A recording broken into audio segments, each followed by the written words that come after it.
"Ma'am, I need you to stand." The sentence sliced through the stillness of the first-class cabin like a snapped steel wire. Every row froze. The soft clink of glass stopped mid-air, then silence. Naomi Hart looked up, her hand still resting on the chilled champagne glass. Across from her, the young flight attendant, Emily Novak, wore a polite smile, but her eyes were locked in a mechanical, vacant stare, the kind that had performed this gesture too many times before. "I'm sorry, ma'am, but I need you to stand." Behind Emily stood a middle-aged man in a grey suit. Gregory Shaw, his face slick with confidence and entitlement, his hand resting on the partition wall as if claiming territory. No one said what was happening, but everyone understood. No explanation was needed. The answer was written in posture. "This gentleman is a preferred passenger," Emily said sweetly, her voice cutting through the air like silk over steel. "There's been a small adjustment to the seating arrangement." A few heads lifted. Phones tilted, screens glowing discreetly. Curious eyes flickered between the cream-colored seats. Naomi glanced at the digital ticket in her hand. A. The seat she had booked 3 weeks ago, confirmed twice, and paid in full. She said nothing, just drew in a slow, steady breath. The air around her thickened, gaining weight. Then she stood. No argument, no anger, only a look, cold, direct, unforgettable. Naomi carried a black leather backpack and a small hand case. No logo. No entourage. She looked more like a marketing consultant than the CEO of a billion-dollar tech company. That, perhaps, was why Emily hadn't bothered to look closely. Naomi remembered the moment she boarded. Emily had scanned her ticket, her eyes flicking past her toward the line behind, assuming Naomi had entered the wrong cabin. "You're sure this is 1A?" Emily had asked, smiling out of habit, not courtesy. Naomi held up her screen. "Yes, 1A." Emily's brow had furrowed, not from confusion, but from suspicion. Then she turned to her colleague at the galley. "We've got a situation here." Not a mistake. A situation. The first-class cabin had already started to pay attention. A woman in seat 2C looked up from her fashion magazine. A man in 3A paused his call. Naomi remained composed, her lips pressed into a perfect line. She knew exactly what this was. She had seen that look before, in boardrooms, at conferences, in five-star hotel lobbies, where people politely said, "I'm sorry, you might be on the wrong floor." Always courteous, always questioning whether she truly belonged. Naomi stayed silent, but her mind began recording every detail. Emily's stance, shoulders tight, eyes avoiding contact. The murmurs creeping through the rows. Time, 6:47 p.m. The flight, 15 minutes delayed. She didn't need to react. She just needed to observe, to remember. Because only a handful of people on this plane knew that Apex Air was about to launch its new coordination system, and Altura Systems, Naomi's company, controlled the entire digital infrastructure, flight schedules, fuel management, baggage tracking, crew data, everything. 3 months of negotiation, 8 months of testing.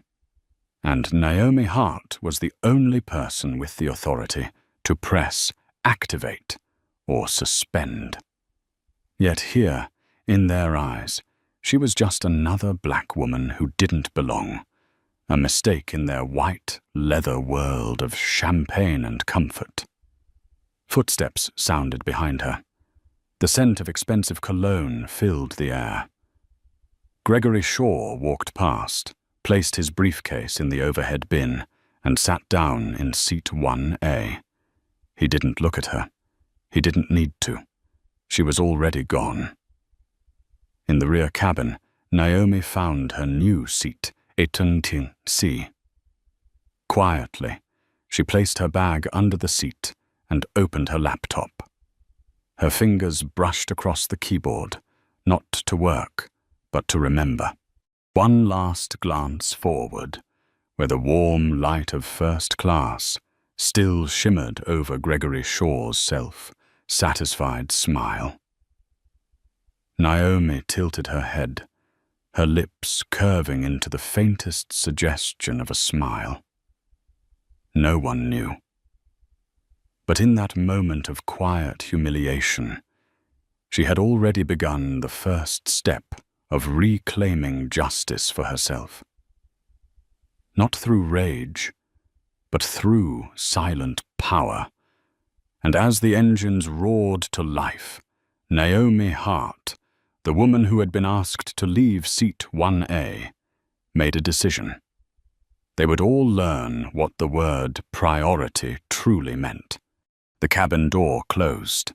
The soft click of the electronic lock sounded like the final punctuation of a quiet play, one where Naomi Hart had just been pushed off the stage, though she was, in fact, the investor who owned it. She sat in seat 18C, the worn leather pressing against her back, the narrow space forcing her knees close to the seat ahead. The faint scent of stale coffee and scorched plastic lingered in the air. No champagne, no warm towel, only her steady breath. Naomi opened her laptop. The glow from the screen lit her calm face.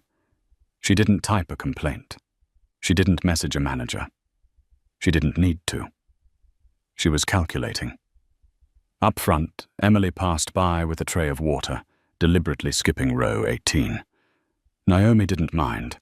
She tilted her head slightly, glancing through the narrow gap between the seats. From there, she could see the silhouette of Gregory Shaw in seat 1A, leaning back, smug, a glass of champagne in his hand, nodding with the quiet arrogance of a man accustomed to being served first. Naomi pressed her lips together. Inside, a quiet fire burned, not of anger, but of measured intent. 3 hours earlier, at the Manhattan headquarters of Altura Systems, her legal team had sent the final contract to Apex Air. A $700 million deal, making Altura the digital backbone of the entire airline.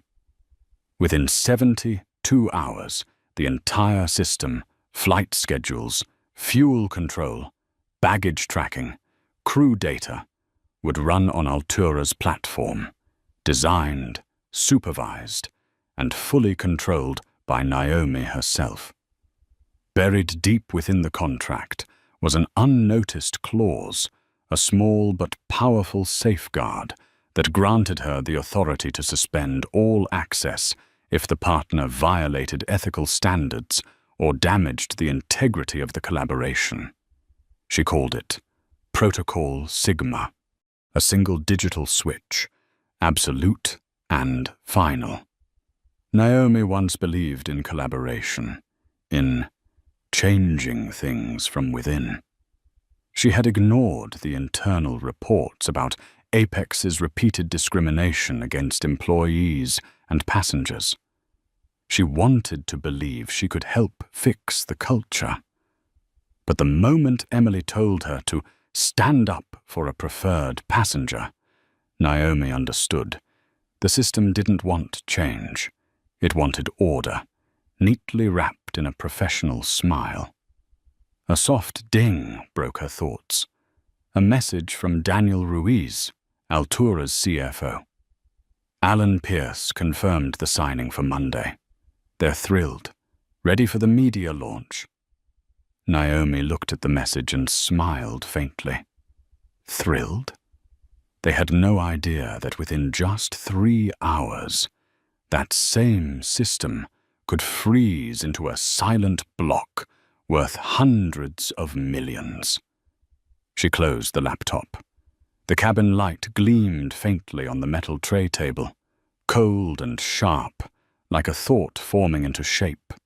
A well-dressed older woman in a silk dress walked past, glancing at Naomi with a mix of pity and judgment. The woman sighed and shook her head slightly.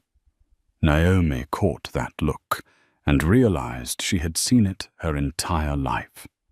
From Harvard to Silicon Valley, from global tech summits to boardrooms where men shook hands over her head, Naomi had learned to survive through strategic silence. She had heard people say she was brilliant, but a little too confident. A little too confident, meaning she refused to bow. The plane began to taxi. Naomi closed her eyes and listened as the engine swelled. Her heartbeat aligned with the steady vibration of the metal floor. 1 beat, 2 beats, then calm. She thought of her father, an aerospace engineer, who once told her, "You know, planes don't fly because of beautiful wings, but because of the perfect balance between lift and drag. People are the same." Naomi smiled softly. Tonight, that balance was about to be disturbed. From the front of the cabin, Gregory's voice carried clearly through her headset. He was on the phone, not even bothering to lower his tone. "I handled it. They always think they're special. People like that never understand how real business works." Naomi opened her eyes. No reaction, just memory. She drafted an email. Subject, Protocol Sigma, standby. Body, prepare to inspect the full Apex air system. Activate on command. She didn't hit send. Not yet. She wanted them to sleep a little longer in their illusion. Up front, Emily and her colleague Linda whispered and laughed softly, unaware that the woman they had removed from a priority seat was the same one who could freeze their entire airline with a single touch. Naomi leaned back. The window reflected her face, calm, steady, her eyes bright, and the quiet smile of someone holding a power the world had yet to recognize. She whispered, almost to herself, "Not everyone in the front seat is the one flying the plane." And the aircraft named Apex 612 rolled off the runway, carrying with it a lesson the entire world was about to learn. The seatbelt sign chimed softly. The cabin steadied, and the warm lighting settled over the relaxed faces of those who lived in the world of being served. But in seat 18C, Naomi Hart did not recline. Her eyes stayed fixed on the front of the plane, on the seat that had once been hers, now occupied by someone who believed it was rightfully his. From where she sat, she could see the backrest of 1A tilted comfortably. Gregory Shaw stretched his legs, jacket unbuttoned. Holding his champagne like it was a symbol of natural privilege. On his wrist, a Patek Philippe glimmered. In another world, Naomi could have bought 10 of them. But what she wanted wasn't the watch, it was respect. A flight attendant passed by, placing a tray of water at row 17. When she reached Naomi, she didn't stop, even though their eyes were only inches apart. Naomi didn't care. She didn't need an apology. Because what bothered her wasn't the act, it was the habit beneath it. Up front, Linda Cho, the head attendant, approached Gregory. Her voice carried just enough to be overheard by those nearby. "Thank you for your patience, sir. We truly appreciate your cooperation. I hope the seat meets your expectations." "Perfect." Gregory replied, without looking at her. And remember, he gestured towards the back, make sure the passengers back there don't cause trouble. I want a quiet flight. Naomi almost laughed. Quiet, she thought. Such a curious word. People always demanded quiet, so long as it served them. She opened her laptop. The light reflected on her calm face, though her eyes gleamed like tempered steel. A document was already open. Apex Air Integration, Doc PDF. Beside it, a note she had written to herself a week earlier. Never forget, this system lives or dies by your signature. She reread the line, took a sip of water, and smiled faintly. Every line of code, every algorithm in Altura Systems' platform carried her fingerprints. No one understood it better than she did. And no one could lock it down, except her. A soft chime broke the silence. A message. Naomi checked her phone.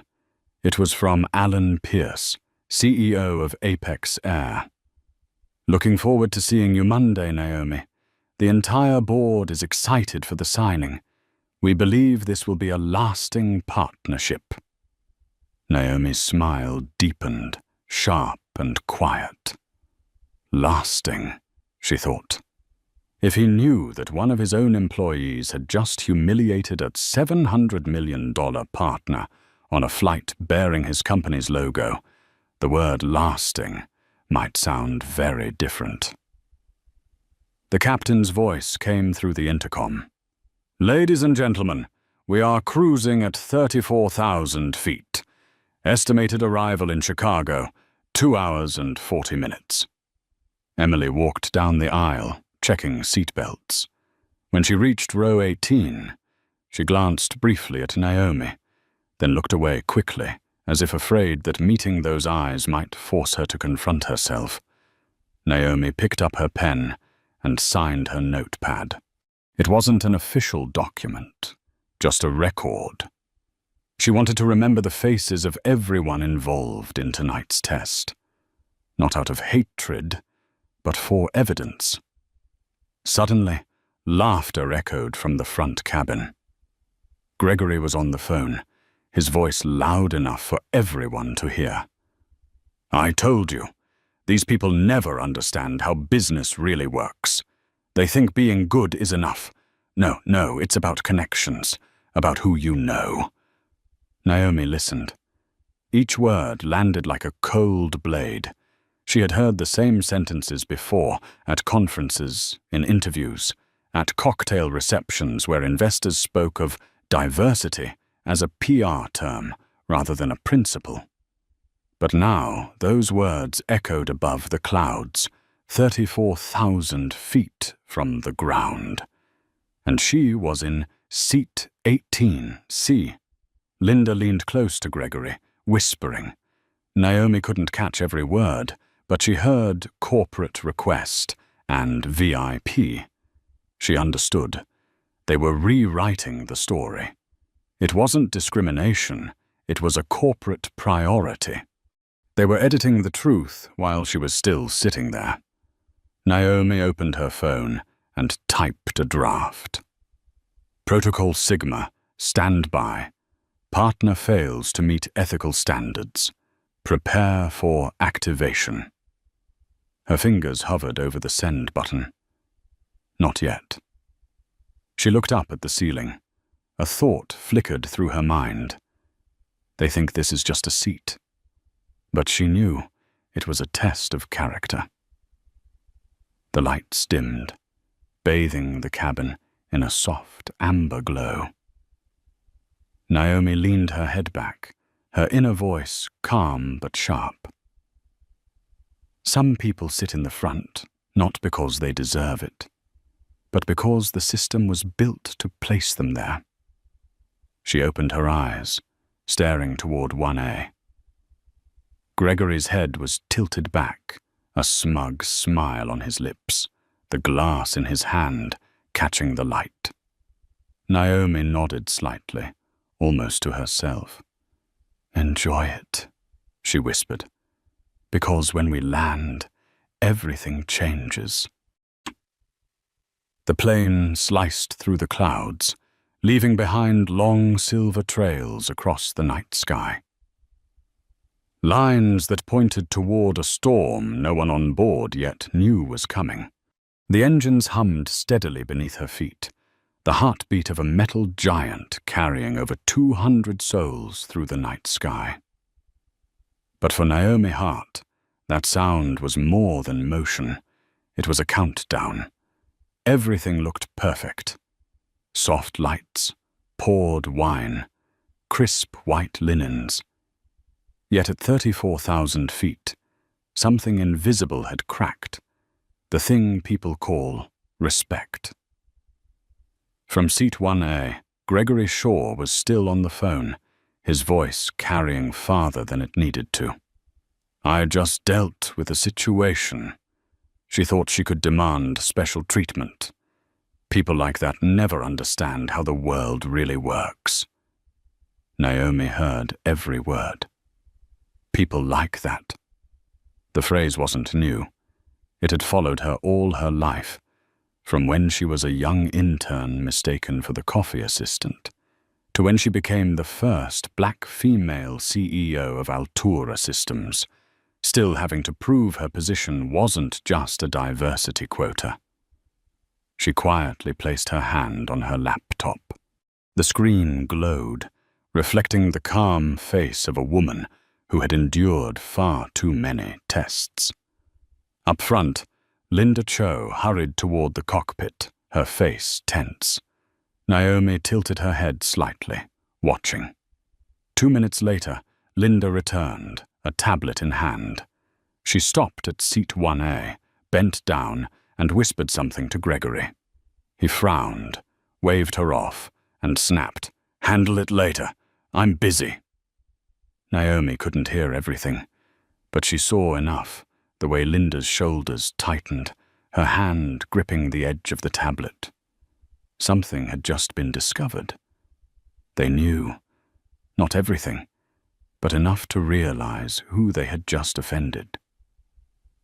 A young man in row 16 turned his head, his gaze briefly meeting Naomi's. He was wearing a grey hoodie, headphones around his neck. Jaden Brooks. Their eyes met, not in pity, but in understanding. A quiet acknowledgement between two strangers who knew what it meant to be out of place. Naomi gave a small nod. No words, just a sign. "I'm fine." But they aren't. She opened her inbox. 3 new messages from Alan Pierce, CEO of Apex Air. "Looking forward to meeting you Monday. We have full faith in Altura. This partnership will redefine the company's future." Naomi read each line and smiled faintly. History indeed, but not the kind they expected. She switched tabs to the Altura Systems security dashboard. On the screen, a small blue window glowed. Protocol Sigma, pending activation. Beneath it, the options lined up neatly. Suspend cloud access, lock scheduling AI, terminate route optimization, freeze integration. Naomi typed a few test commands. The system responded instantly. Everything was ready, waiting for a single instruction. She leaned back and closed her eyes. Memories flooded in. Bright neon lit conference rooms where she was the only woman at the table.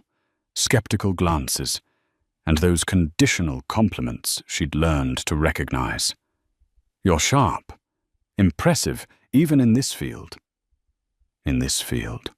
Meaning a world of men. A world where power came pre-packaged in privilege.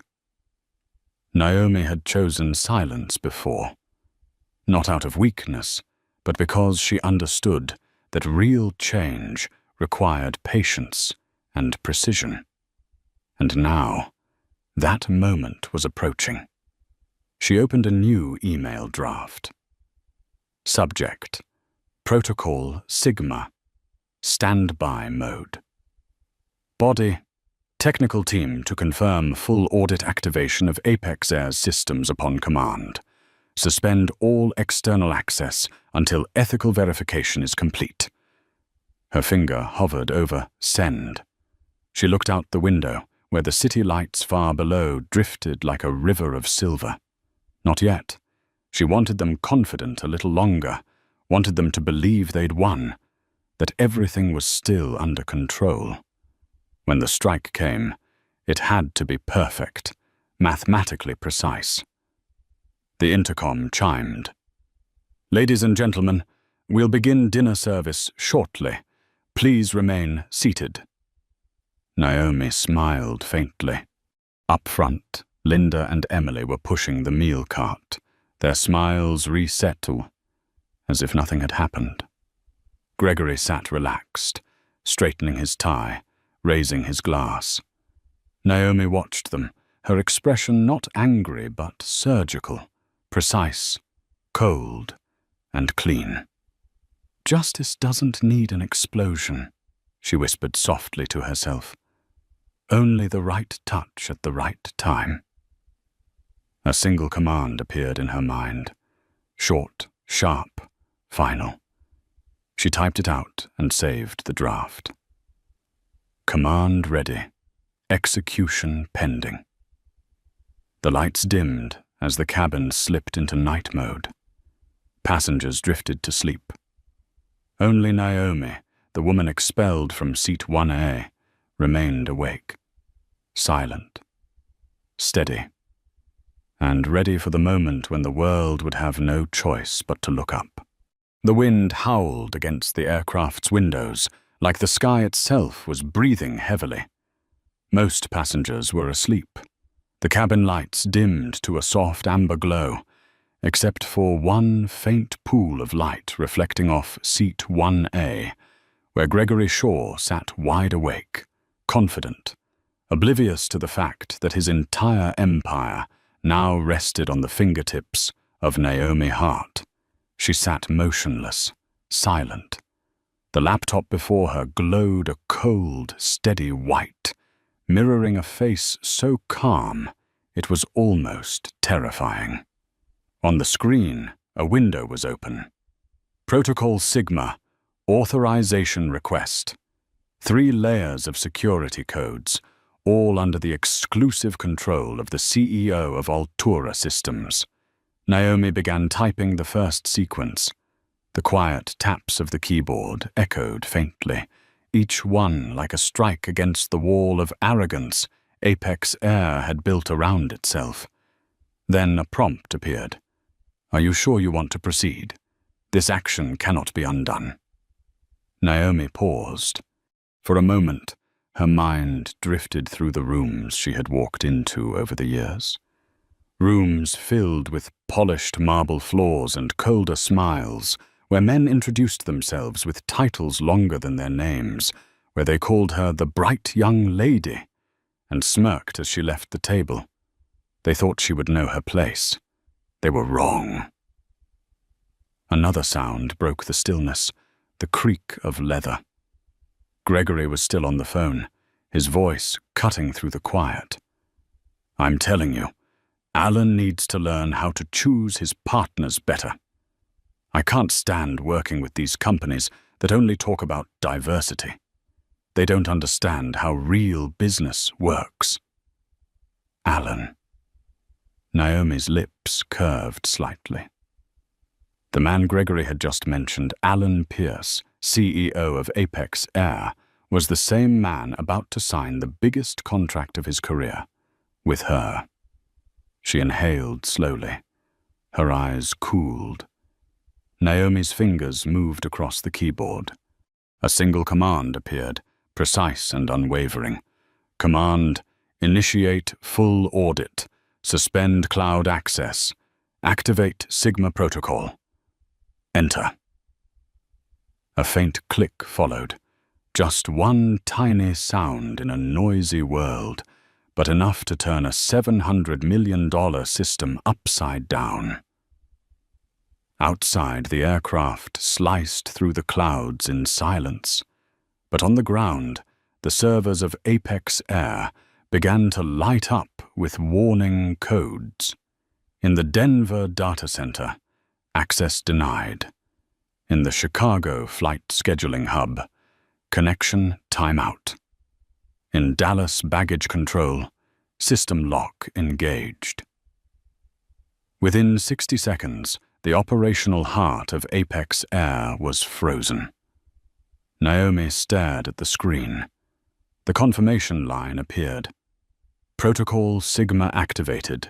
Ethics review pending. She sat still. No triumph, no satisfaction. This wasn't revenge. This was balance. A gentle vibration rippled through the cabin, tilting the glass of water on her tray.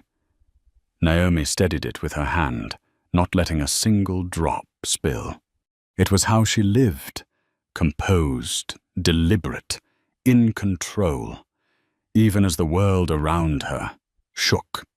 Up front, Emily and Linda continued chatting, laughing softly, unaware that somewhere their airline's core systems were freezing one by one. Gregory lifted his glass, toasting to nothing but his own pride, the image of a man convinced he was exactly where he belonged. Naomi glanced at her watch. 9:02 p.m. On schedule. She opened her phone and sent a message to Olivia Park, Altura's chief legal counsel.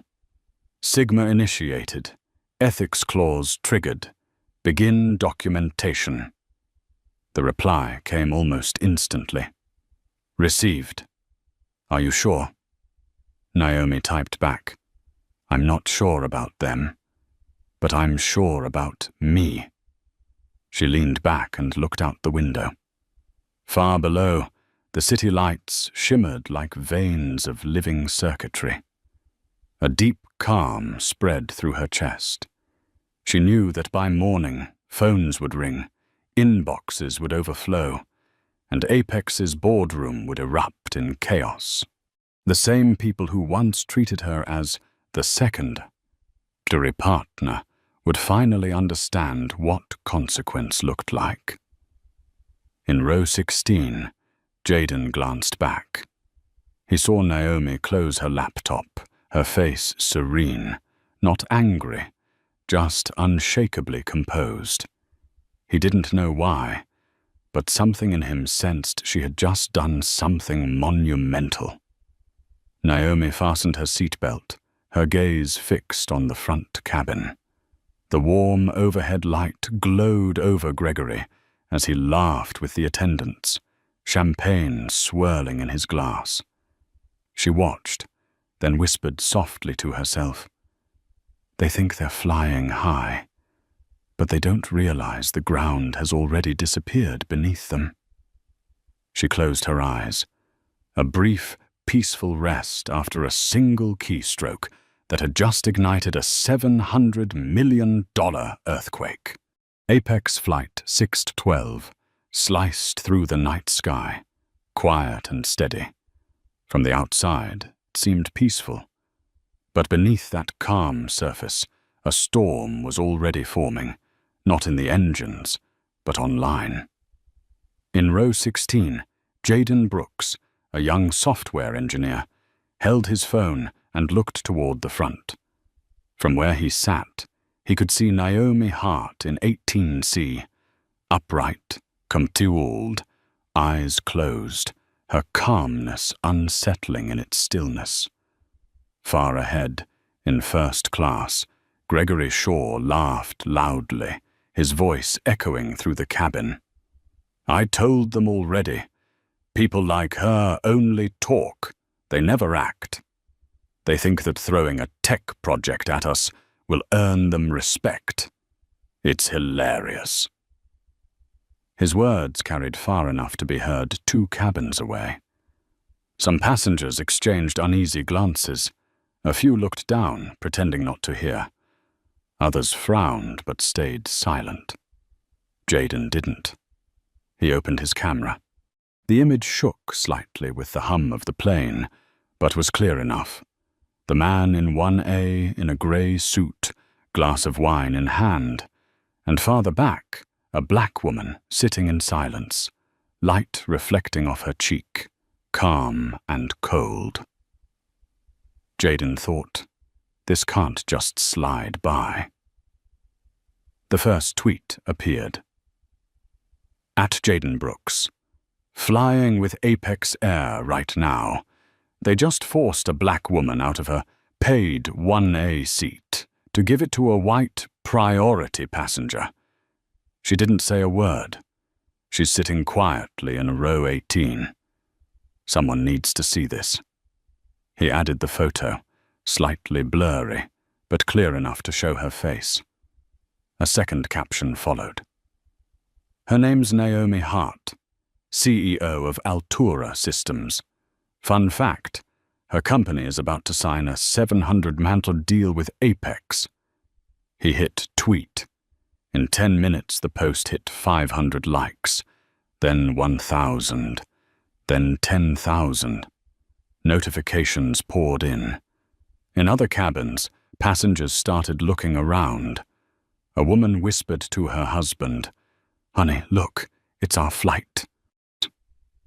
In first class, flight attendant Emily Novak received the first alert on her smartwatch. She glanced down, the airline's logo flashing beside the word trending. A chill ran down her spine. "Linda," she whispered, "you need to see this." Linda Cho stepped closer, peering at the screen. A photo, a tweet, a name. Naomi Hart. Her body froze. She looked toward row 18, where Naomi now sat with her eyes open, calm, almost expectant, as if she had known this would happen exactly this way. She's the CEO of Altura," Emily stammered. I didn't know." Linda turned, walking briskly toward the cockpit. She had to report this. She had to do something. But what? She wasn't sure. Up front, Gregory Shaw still hadn't noticed. He was talking again, this time to the woman next to him. "You know what the problem is? This industry's full of propaganda now. They call it diversity initiatives. But what happens? People get promoted just because of their skin color. That's how they destroy standards." The woman chuckled softly. "You might have a point." Jayden bit his lip and hit record. The camera caught everything. The arrogance, the tone, the context. Then came tweet number 2. The man in 1A is Gregory Shaw, Regional Director at Apex Air, complaining about diversity. Meanwhile, Apex is about to sign a 700 penatlas deal with her company. I'm recording.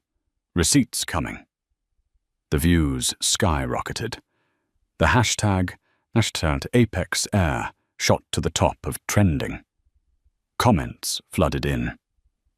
If this is real, that airline's finished. They kicked their own partner out of first class. Unreal. This isn't just discrimination, it's policy. The phone rang in the crew area. Linda answered. The voice from the ground was sharp, urgent. "Ms. Cho, this is Central Operations. What's happening on 612? Media's blowing up. Twitter's on fire. A passenger named Naomi Hart. What do you know?" Linda swallowed hard. I think it was a seat mix-up. "It's not a mix-up anymore," the voice snapped. "She's your strategic partner, and she's trending #1 nationwide." In the cabin, Naomi checked her phone. A notification popped up. Jayden Brooks, just tagged you in a tweet." She opened it. The photo was grainy, the caption simple. She hadn't posted it, but it was spreading the truth she wanted the world to see. Naomi looked up. The light from her screen flickered in her eyes, not with anger, but with quiet conviction. At last, without her saying a single word, the world was speaking for her.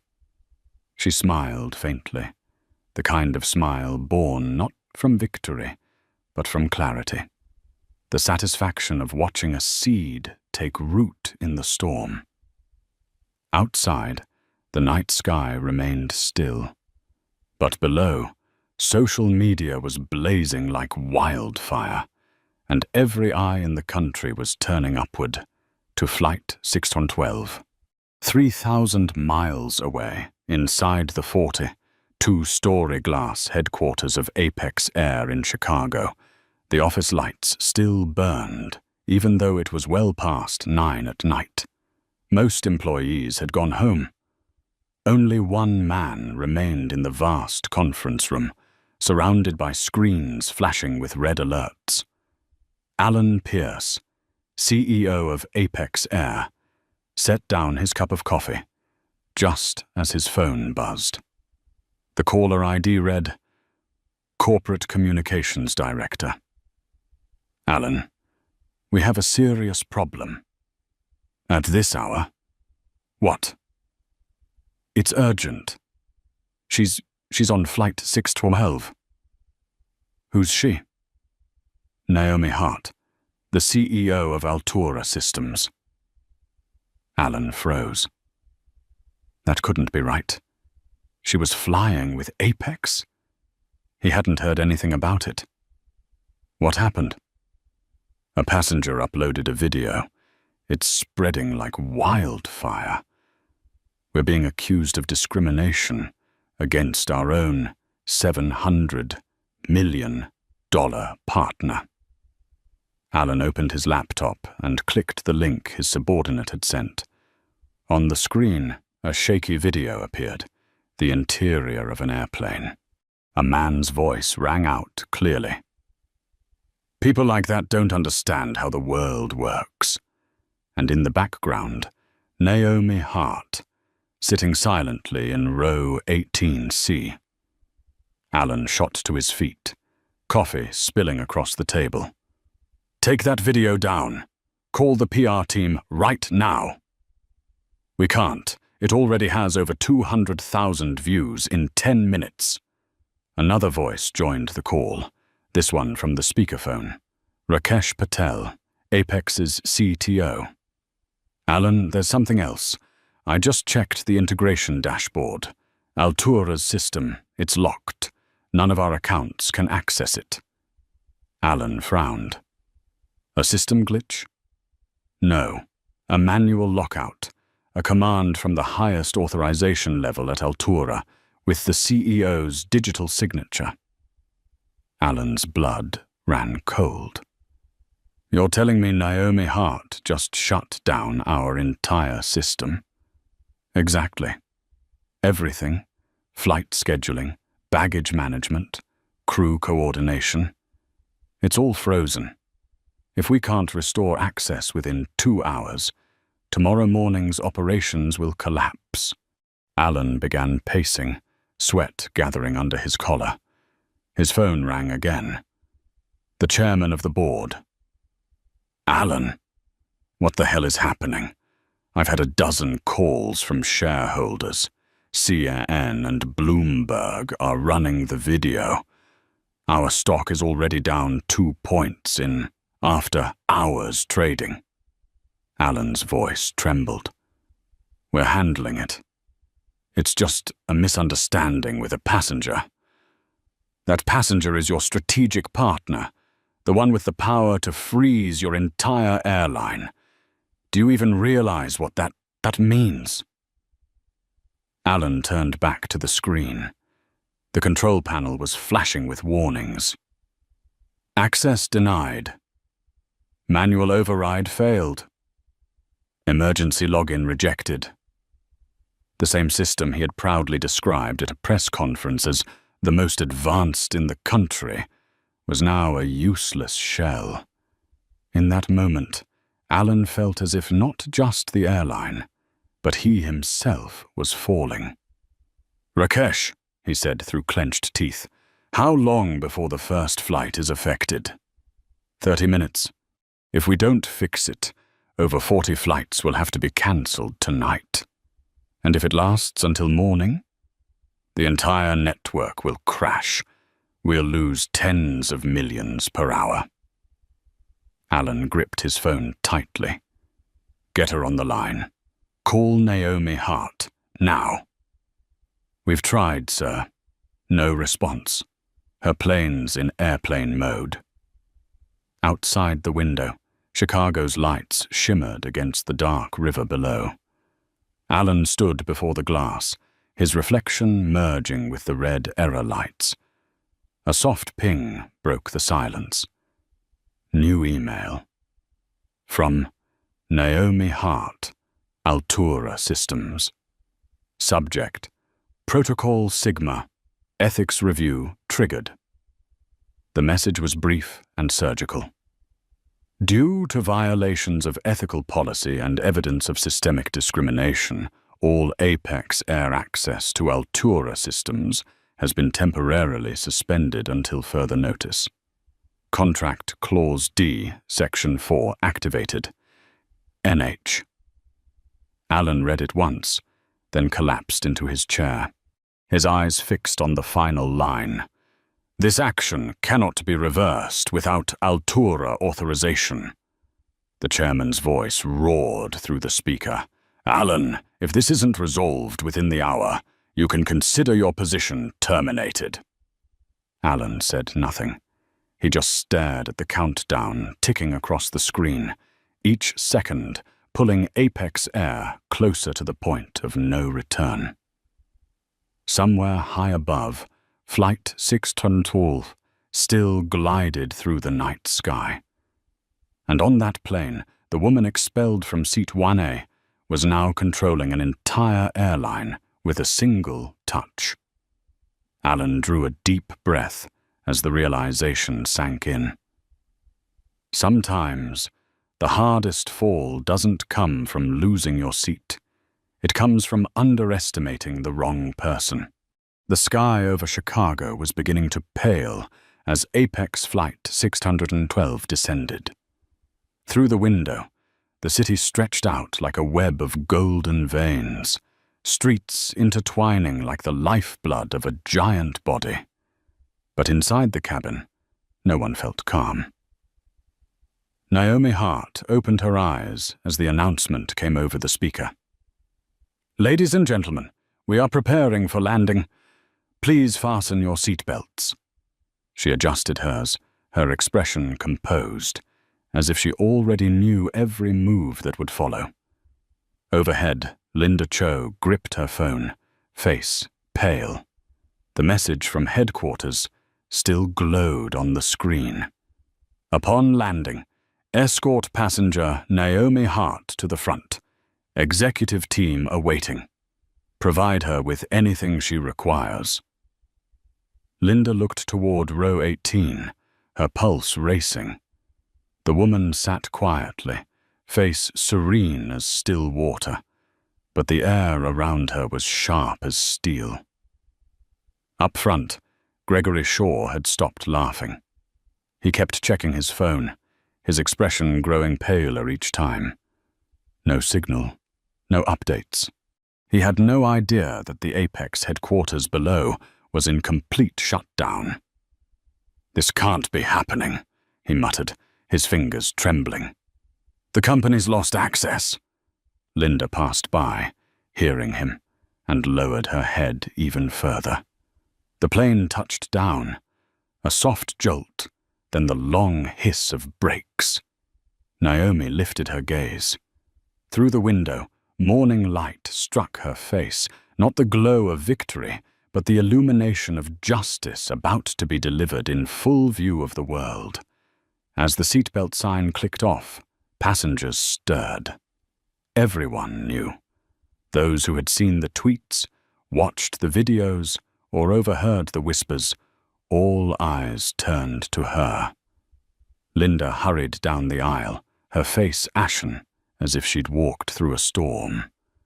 "Ms. Hart," she began, her voice shaking, "on behalf of Apex Air, I want to apologize for the unfortunate misunderstanding. The management team is waiting at the gate. They want—" Naomi cut her off, voice soft but clear. "A misunderstanding? No. It's a policy. You said it yourself. Operational priority, didn't you?" Linda fell silent. Passengers nearby looked up, phones already recording. Naomi stood, the black leather backpack swinging lightly over her shoulder, the soft light glinting off the small Altura Systems logo.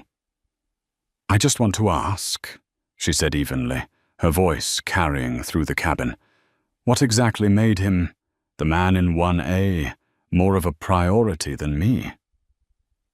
Linda opened her mouth, but no sound came. Naomi tilted her head slightly, eyes cool. "It's fine. I already know." She pulled out her phone, the screen glowing bright. On it, a line of text confirmed the command issued the night before. "Protocol Sigma, active." The soft blue light reflected on Linda's face.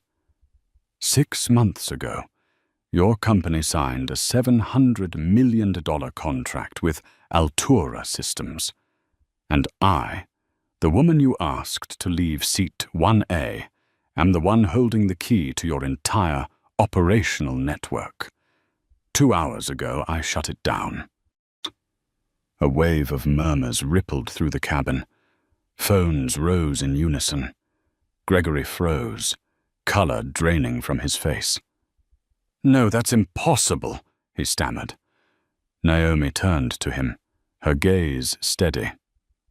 "Oh, I believe you were just talking about standards and competence, weren't you? Tell me, is it standard practice to eject a paying customer from her seat because she doesn't fit your image?" He rose, voice trembling. "You have no idea who I am," Naomi cut in, her tone low, sharp as glass. "No, Mr. Shaw, it's you who has no idea who I am. That's your problem." The cabin door opened. 3 men in grey suits stood waiting at the jet bridge. In the middle was Alan Pierce, CEO of Apex Air, his face drawn and pale. He stepped forward, eyes wide with panic. "Ms. Hart, I can't begin to apologize. This was a terrible mistake, and Naomi raised a hand, stopping him. "You don't need to apologize to me. Apologize to everyone your system has hurt, because this didn't start today, and it won't end with a speech." Alan opened his mouth, but Naomi continued. "2 hours ago, your system went dark. The control board turned red. I know because I was watching it. You were running around trying to save a network that you let rot from the inside." The cabin was utterly silent, every passenger still. Naomi moved forward, each step deliberate, her words heavy and precise. "I've given you 48 hours to prove that Apex Air deserves to be trusted. Not by me, but by anyone who's ever been told they don't belong here." Alan lowered his head. "We'll do whatever you ask. I promise." Naomi looked straight at him, her tone calm yet unyielding. "I don't need promises. I need action. And if 48 hours pass without real change, that $700 million contract ends. Permanently." She stopped at the cabin door, where the light from the terminal spilled in, a clear line between 2 worlds. Behind her, passengers still filmed. Gregory stood motionless, pale and shaken. Linda's lips trembled without words. Naomi turned once more. Next time you talk about priority passengers, remember this. Real power isn't printed on a boarding pass. It's held by the one who can keep this plane from taking off. She stepped out. The murmurs broke, then faded until the sound of applause began, slow at first, then spreading through the cabin like a wave. Naomi didn't look back. She only tightened the strap of her backpack. Outside, the first light of morning caught her hair, bright, cold, and unwavering. She knew the next battle wouldn't be fought in the skies, but in the boardroom, where dignity would finally be measured by truth. The news spread like wildfire. Within an hour of Naomi Hart stepping off the jet bridge, the hashtag #ApexAirRacism had soared to #1 on every platform. The video Jaden Brooks filmed inside the cabin was shared millions of times, replayed on national television, talk shows, podcasts, and nightly news segments. Partner CEO removed from first-class seat. Altura Systems freezes $700 million contract. The aviation industry in turmoil. Every headline carried the same face, Naomi Hart, the woman once told to stand up, now the one forcing an entire corporation to its knees. 48 hours. That was the deadline Naomi had given, and now Apex's entire infrastructure was ticking down like a live bomb. At the Chicago headquarters, Alan Pierce entered an emergency meeting at 5:12 a.m. His eyes were bloodshot, his coffee cold, his voice trembling from exhaustion. In front of him, the screen glowed red. Hundreds of flights cancelled, thousands of passengers stranded, losses exceeding $25 million overnight. "We need Altura access restored immediately," one executive shouted. "Impossible," replied Rakesh Patel, the CTO. "They've locked us out at the route level. Every override attempt is blocked. Only Altura's CEO can reopen it." The room went silent. Alan looked around at the sweating faces. "Then what do we do?" No one spoke. By 8 a.m., the board of directors convened an emergency session. The chairman slammed a hand on the table. "Alan, do you realize our stock dropped 11% overnight? The FAA has launched an investigation. Investors are demanding answers." Alan tried to steady his tone. "I'll hold a press conference in 30 minutes. I'll take full responsibility." "And Naomi Hart?" "We've reached out. No response. Maybe she wants us to suffer a little longer."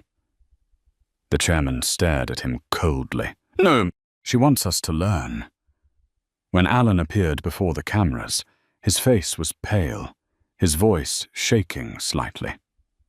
"Apex Air deeply apologizes for the unfortunate incident aboard Flight 612. We are committed to a full review of our service policies to ensure every customer, regardless of race or status, is treated with equal respect." A reporter stood up. "Mr. Pierce, are you aware that the woman removed from seat 1A is the CEO of the company that manages your entire infrastructure?" Alan swallowed hard. I am aware, and we're working to resolve it." "Then tell us, how many black executives currently sit on Apex Air's leadership board?" Silence. 5 seconds. 10 seconds. No answer. That moment, captured by national television, replayed hundreds of times the following day. That evening, Naomi sat in her office at Altura. The wide glass windows reflected the city lights. On her desk, 3 monitors glowed. One showing Apex's system, still full of red error codes. One showing Twitter, where the video had reached 2.7 million views. And one displaying her inbox with multiple meeting requests from Alan Pierce. Beside her sat Olivia Park, Chief Legal Counsel, and Daniel Ruiz, CFO. "Are you going to respond?" Olivia asked quietly. Naomi didn't answer right away. She looked at her untouched cup of tea. "I don't want revenge. I want them to change. Truly change." Daniel nodded.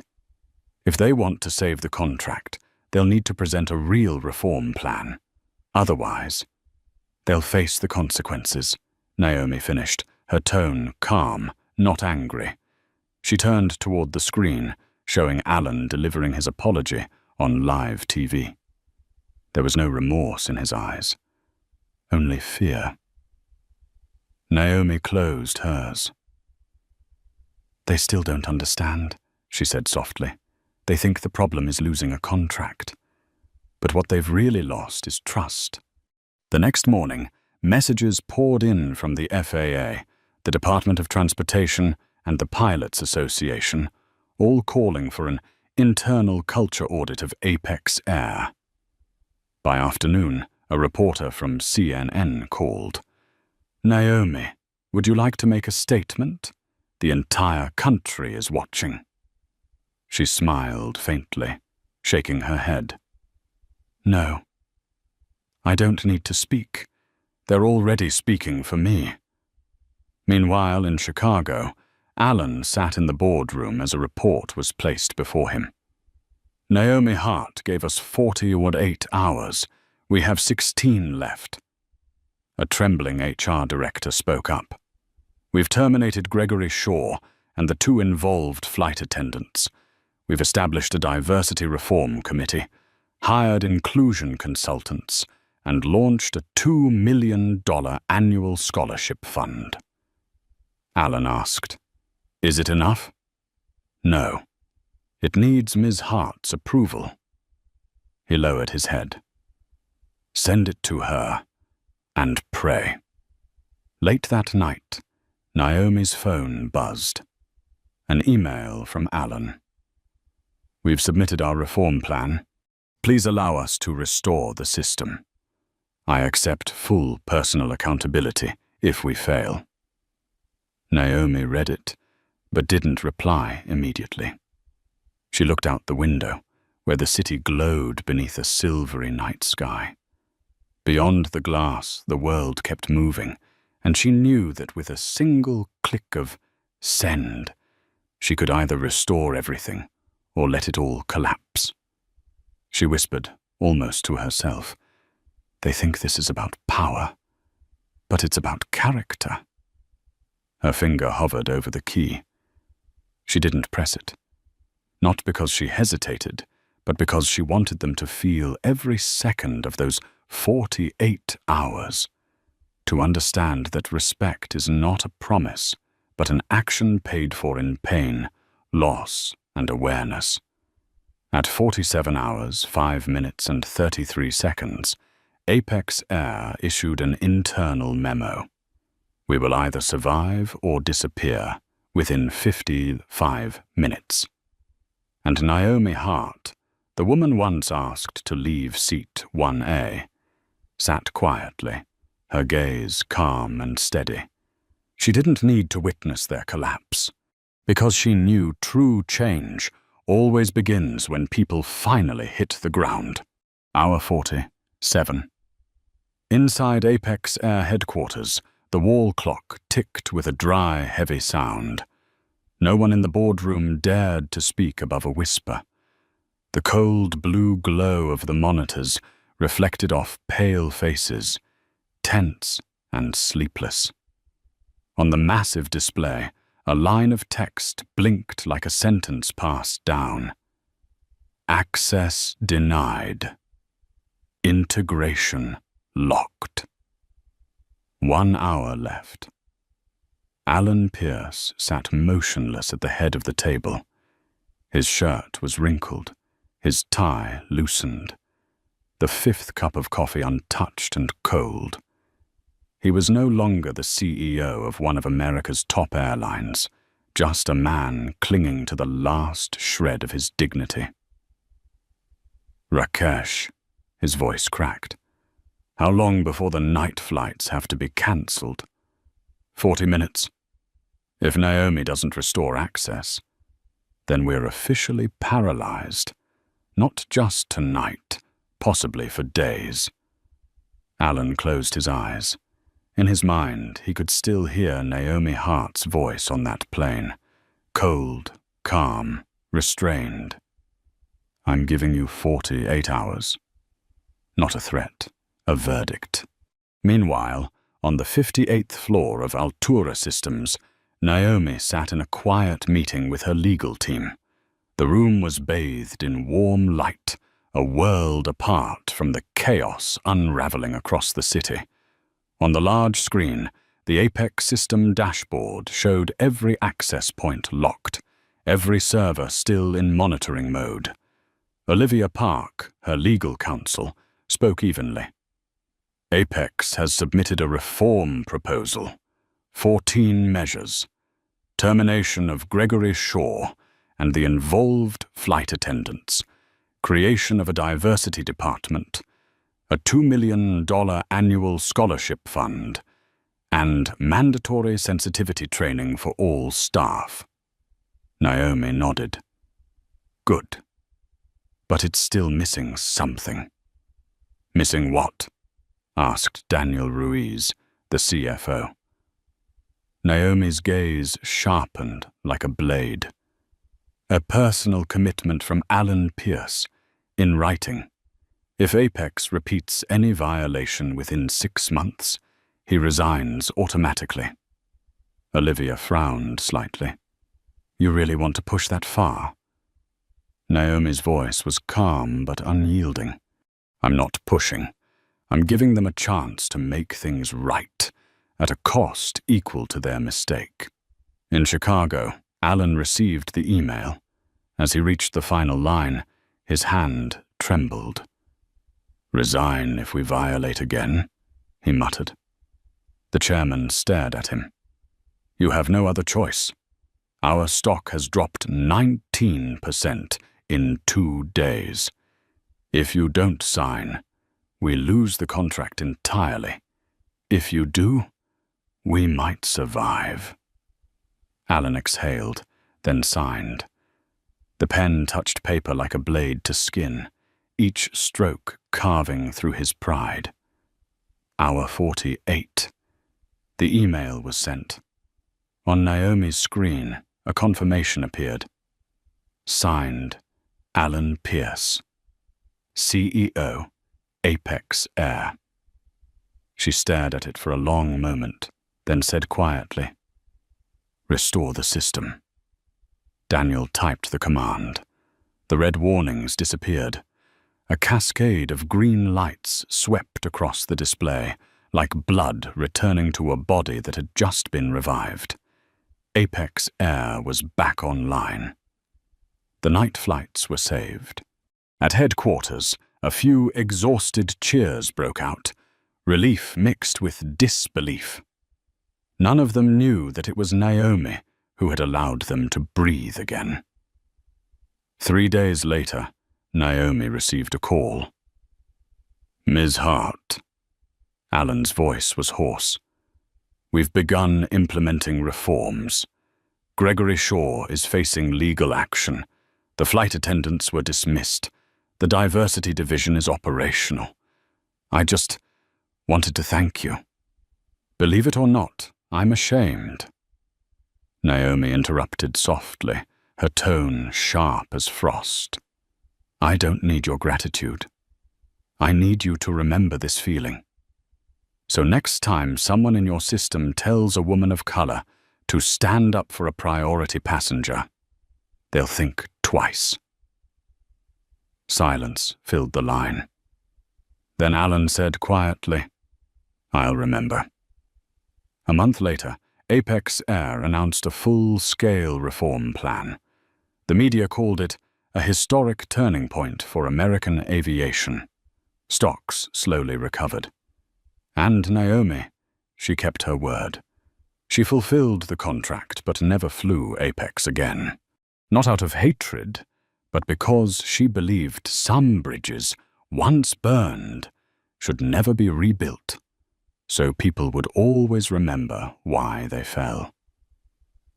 6 months later, at Altura's Grand Hall, Naomi stood at the podium, marking the completion of the final integration phase. Dozens of journalists and photographers surrounded her, cameras flashing. Behind her hung a white banner with bold black letters, "Integrity flies higher." Alan Pierce shook her hand.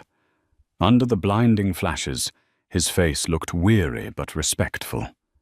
Naomi remained calm.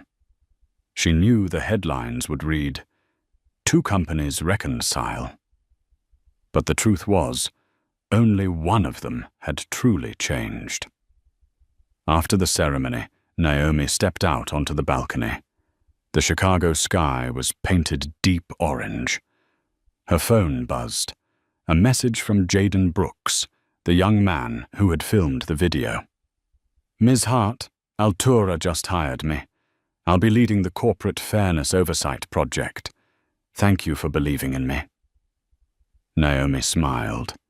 "It's not that I believed in you. It's that you chose the right moment to stand up." She remembered him clearly, the grey hoodie, the fearless eyes. An ordinary man who had done something extraordinary with nothing but a phone and courage. That evening, Naomi appeared on the podcast Voices That Matter. The host asked, "Many say you made a corporation kneel. Do you call that revenge?" Naomi shook her head, her voice steady. "No, I call it consequence. Revenge is making someone hurt like you did. Consequence is ensuring they never dare to cause that hurt again. Do you think you've changed the system?" "Not yet, but I've made it look in the mirror. That's where change begins." When the show ended, Naomi stood and removed her microphone. The studio lights dimmed, leaving her in gentle shadow.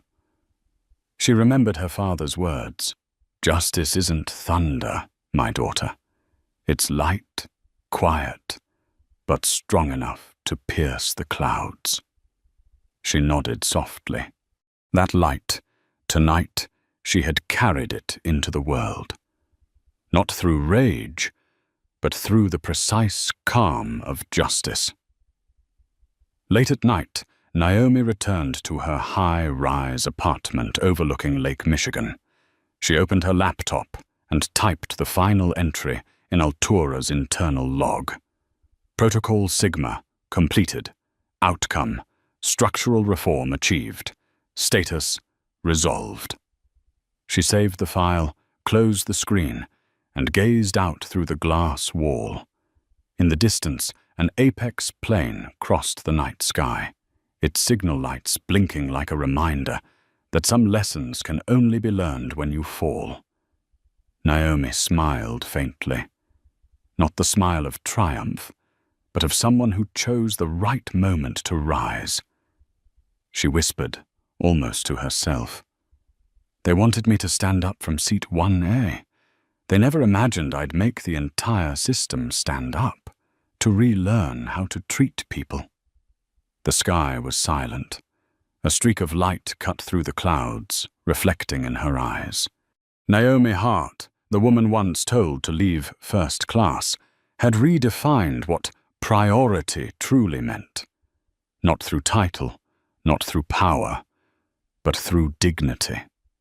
And the world, even if quietly, was standing up with her.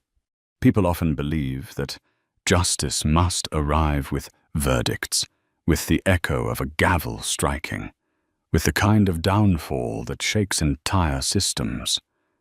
But Naomi Hart proved the opposite. That sometimes the right silence at the right moment can make the whole world listen. She didn't scream, didn't retaliate, didn't try to make others hurt the way she did. She simply let them face the consequences of their own actions. And in that moment, those who once thought they stood above everyone else learned the most valuable lesson of all. Respect is not a privilege. It is a responsibility. They said she sought revenge, but she didn't. She restored order. The order between right and wrong, between power and dignity, between seat 1A and row 18C, where a woman once told she didn't belong made an entire corporation kneel to relearn the meaning of fairness. That day, Naomi Hart didn't just reclaim her seat. She reclaimed a voice for millions who had been dismissed, belittled, or told they weren't the right fit. She proved that sometimes you don't need power to change the world, you just need the courage to stop being silent. One tweet, one video, one decision to say, enough, and the system began to tremble. If you've ever been looked down on, judged by your skin, your voice, or your status, remember seat 1A. It's not just a seat. It's a symbol of dignity. And if one day someone tells you to stand up because someone else deserves it more, remember this. You can stand up, but not to leave. To change everything. If you believe that respect is not a privilege, it's a right, then like this video and subscribe to help spread the power of human dignity. And before you leave, write 3 words in the comments. I stand tall. Because sometimes all it takes is one person brave enough to stand tall for the whole world to stop bowing its head.